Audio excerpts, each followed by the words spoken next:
Hello guys, welcome to hit TV. ఏదైతే లడ్డు వివాదం ఉందో దాని మీద సుప్రీంకోర్టు అనేది కీలకమైన విషయాలు బయటకు తీసింది. నిజం చెప్పాలంటే ఏదైతే సుప్రీంకోర్టు ఏదైతే ఉందో అదే చంద్రబాబు నాయుడు గారికి ముట్టికాయలు వేసిందని వైసీపీ అనుకూల మీడియాలో చెప్తున్నారనమాట. దీని గురించి మనతో చెప్పడానికి ప్రస్తుతం మనతో ఉన్నారు సీనియర్ జర్నలిస్ట్ ఇమ్మంది రామారావు గారు. సార్ నమస్తే సార్. నమస్తే అండి. సార్, ఏదైతే సుప్రీంకోర్టు ఏదైతే క్వశ్చన్స్ అడిగిందో, ఏదైతే ఆంధ్ర రాష్ట్ర ప్రభుత్వం అడ్వకేట్స్ కానీ వాళ్ళు క్వశ్చన్స్ అడిగిందో వాళ్ళు చెప్పలేని పరిస్థితి మనం చూసాం. సేమ్ ఇదే పరిస్థితిని ఏదైతే వైసీపీ అనుకూల మీడియాలో ఏమనుకుంటున్నారంటే ఏదైతే సుప్రీంకోర్టు ఉందో చంద్రబాబు నాయుడు గారు కానీ ఆయన గవర్నమెంట్ కానీ ముట్టికాలేసింది అన్నట్టు చెప్తున్నారు. నిజంగా సుప్రీంకోర్టు అనేది చంద్రబాబు నాయుడు గారు ముట్టికాలేసిందని మీరు భావిస్తున్నారు ఏదైతే వాళ్ళు క్వశ్చన్స్ అడిగారో? దీని గురించి మనం స్పష్టంగా చెప్పకపోయినట్టయితే ప్రేక్షకులు కన్ఫ్యూజ్ అవుతారు. అసలు తిరుమల లడ్డూ ప్రసాదం గురించి ఎంత గోప్యంగా ఉంటే అంత హిందూ మనోభావాలు స్థిరంగా నిశ్చింతగా ఉంటాయి.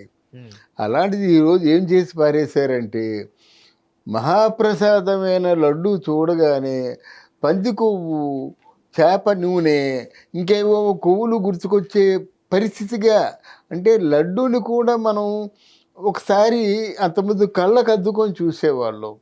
ఇప్పుడు లడ్డు విరిపి చూసే పరిస్థితిని తీసుకొచ్చారు ఈ రాజకీయ నాయకులు.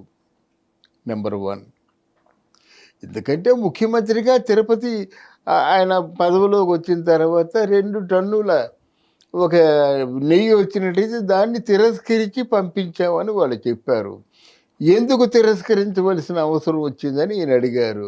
ఇదిగోండి దీని తాలూకు రిపోర్టు ఇలా ఉందని చెప్పారు. చెప్పిన తర్వాత ఆయన ప్లెబిసైడ్ చేశాడు, ప్రకటించాడు, అంతే. వైఎస్ఆర్కి ఒక లడ్డూ దొరికినట్టు, నిజంగా ఆ లడ్డు కాదు, పెద్ద లడ్డు, కళ్యాణం లడ్డు దొరికినట్టుగా ఫీల్ అయిపోయి ఆయన తాలూకు వందిమా గదులు ఉన్నారు వీళ్ళందరికీ ఫుల్ 100% ఛార్జింగ్ ఇచ్చి వదిలేశాడు. అది పొరపాటున అది అంటే ప్రకటించపోయినట్టయితే అకౌంటబిలిటీ లేనట్టు కదా. ఆయనకి సీఎం అంటే ఎవడు? ప్రజల చేత ప్రజల కోసం. అందు చేసినట్టయితే ఇక్కడ దాన్ని గురించి ఎన్ని అవాకులు చవాకులు పేలాలో వైసీపీ నాయకులందరూ లడ్డు గురించి తెలిసినా తెలియపోయినా, అది ఆ రిపోర్ట్స్ గురించి తెలిసినా తెలియపోయినా మాట్లాడుతూనే ఉన్నారు. వాళ్ళు దానికే ఉన్నారు. నిన్న సుప్రీంకోర్టు ఏం చెప్పిందంటే లడ్డూ వివాదంలో పరిష్కారం రాకుండా, రిజల్ట్ రాకుండా ఇంత గలాభా ఎందుకు చేస్తున్నారు అని అడిగింది. అంతే అడిగింది, అంతకంటే ఏం లేదు. మీరు ఇప్పుడు ఒక సిట్ వేశారు కదా, సిట్లో తేల్చినటువంటి విషయాలు మీకు సమ్మతంగా ఉంటే మా దగ్గరికి రావాల్సిన అవసరం లేదు. ఒకవేళ మీకు సమ్మతంగా లేకుండా ఉంటే అప్పుడు మళ్ళీ 3వ తారీఖున మేము విచారిస్తామని చెప్పింది నిన్న, అంతే. అంతేగాని ఇక్కడ చంద్రబాబు నాయుడు చేసిన తప్పని, జగన్మోహన్ రెడ్డి చేసిన తప్పని, ఏ తప్పుని తేల్చి చెప్పలేదు. ఆ మాత్రం దానికే జగన్మోహన్ రెడ్డి ఏంటంటే, జగన్మోహన్ రెడ్డి తాలూకు కన్నీటి ప్రార్థన విని ఆ వెంకటేశ్వర స్వామి, ఆ సుప్రీంకోర్టు జడ్జిలు మనసులో దూరి ఈ విధంగా చంద్రబాబు నాయుడికి శిక్ష వేసినట్టుగా ఇంత ఘోరంగా ప్రకటనలు చేసుకుంటున్నారు, ఇంత ఘోరంగా ట్రోల్ చేస్తున్నారు, బురద జల్లుతున్నారు, నేరాలు ఇంకా మోస్తున్నారు, మన పాపాలు చేసుకుంటున్నారు వాళ్ళు. అందుకే సుప్రీంకోర్టు ముట్టికాయలు ఎవరికి అకారణంగా ఎవరికి వేయదు. అందులో ఏముంది? ఇష్యూ ఉంది. ఇష్యూని సున్నితమైన అవసరం కనుక దీన్ని let you just first of all make a seat and get one conclusion. అప్పుడు మీకు ముగింపు మీకు సమ్మతంగా లేకపోతే అప్పుడు మా దగ్గర రావాలి. కానీ ఇది ఎవరు చేశారు? జగన్మోహన్ రెడ్డి చేశారు. సుప్రీంకోర్టు వరకు ఎవరు ఇచ్చారంటే జగన్మోహన్ రెడ్డి ఇచ్చారు. జగన్మోహన్ రెడ్డికి సుప్రీంకోర్టు ఇట్లాంటి తీర్పు ఇస్తుందని తెలుసు. ఎలా తెలుసు? జగన్మోహన్ రెడ్డికి 2022 వరకు ఎవరైతే జగన్మోహన్ రెడ్డి తరఫున లాయర్గా ఉన్నారో విశ్వనాథ్ గారు కొన్ని వందల వేల కోట్లు తిన్నాడు గనక ఇటువంటి తీర్పు వచ్చింది. This is expected. దాన్ని ఏంటంటే చెలవులు పొలవులు అది దీన్ని ఇంత రాద్ధాంతం చేస్తున్నారు. కానీ దీని వెనుక ఉన్నటువంటి రహస్యం ఇదని ఒక హైకోర్టు జడ్జి చెప్పడం జరిగింది. సార్ ఇంకోటి ఏంటంటే ఏదైతే సుప్రీం కోర్ట్ ఏదైతే అడిగిన ప్రశ్నలకి వీళ్ళ దగ్గర సమాధానం లేని పరిస్థితి అని కొన్ని మీడియా ఛానల్స్ లో వింటున్నాం. అదే నిజమైతే జగన్మోహన్ రెడ్డి గారు చెప్పింది ఏదైతే ఉందో, ఏదైతే విషయాలు ఉన్నాయో అవన్నీ నిజమయ్యే అవకాశాలు ఉన్నాయా? ఏదైతే జగన్మోహన్ రెడ్డి గారు చెప్పిన విషయాలు ఉన్నాయో అదే విషయాలన్నీ సుప్రీంకోర్టు తీర్పు ఇచ్చినట్లయితే ఇదే చంద్రబాబు నాయుడు గారు తల ఎక్కడ పెట్టుకోవాలన్నట్టుగా చాలా మంది క్వశ్చన్స్ వాళ్ళు అడుగుతున్నారు. మాట్లాడుతున్నారు. తల ఎక్కడ పెట్టుకోవాలో ఆలోచించవలసింది జగన్మోహన్ రెడ్డి.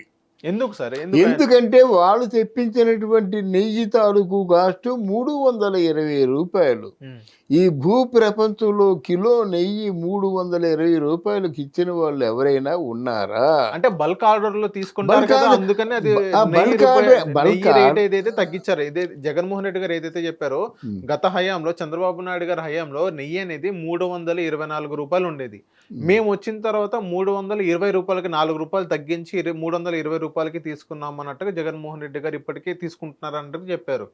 బల్క్ ఆర్డర్ లో తీసుకుంటున్నారు కదా, అందుకనే నెయ్యి అనేది 320 రూపాయలు ఆ విధంగా వచ్చినట్టు జగన్మోహన్ రెడ్డి గారు చెప్తున్నారు. సో ఇదే నెయ్యి విషయం ఏదైతే ఉందో సుప్రీంకోర్టు అడిగిన ఏదైతే క్వశ్చన్స్ ఉన్నాయో, ఆ నెయ్యి అనేది లడ్డూలో వాడారా వాడలేదా ఇలాంటి చాలా క్వశ్చన్స్ అనేది అక్కడున్న అడ్వకేట్ని అడిగింది. సో వాళ్ళ దగ్గర సమాధానం లేని పరిస్థితి చూసాం. సో ఇప్పుడు మొత్తం ఓవరాల్ చూసుకున్నట్లయితే జగన్మోహన్ రెడ్డి గారు చెప్పిందే కరెక్ట్ అయ్యే అవకాశాలు ఉన్నాయి. చాలా మంది వాళ్ళ అనుకూల మీడియాలో కానీ కొంతమంది అంటున్నారు. సో నిజంగా జగన్మోహన్ రెడ్డి గారు చెప్పిన అన్ని నిజాలు అయ్యే అవకాశాలు ఉన్నాయా? అదే సుప్రీంకోర్టు తీర్పిచ్చే అవకాశాలు కూడా ఉన్నాయా? మీకు సవివరంగా సమాధానం చెప్తాను. అనుకూల మీడియా అంటే ఆ మాట్లాడిన వాళ్ళు ఆ దుష్ట చతుష్టయమే కదా మాట్లాడారు. వాళ్ళు అరేంజ్ చేసుకున్న వక్తలే కదా మాట్లాడారు. వాళ్ళు నిర్ణయించుకున్న కుహనా మేధావులే కదా మాట్లాడారు. చిన్న పిల్లడిని అడిగినా చెప్తారండి. ఏమండి 5 సంవత్సరాల ముందు మీ తాలూకు జీవన విధానంలో మీ లైఫ్ స్టైల్కి ఎంత ఉపయోగపడేది? 5,000. 5 సంవత్సరాల తర్వాత మీ అనుకూలమైన లైఫ్ స్టైల్ గడపడానికి మినిమం ఎంత కావాలి? 20,000. అప్పుడు 5,000 ఇచ్చారు, ఇప్పుడు 5,000 ఇస్తే సరిపోతుందంటే ఈజ్ దేర్ ఎనీ మీనింగ్? చెప్పండి.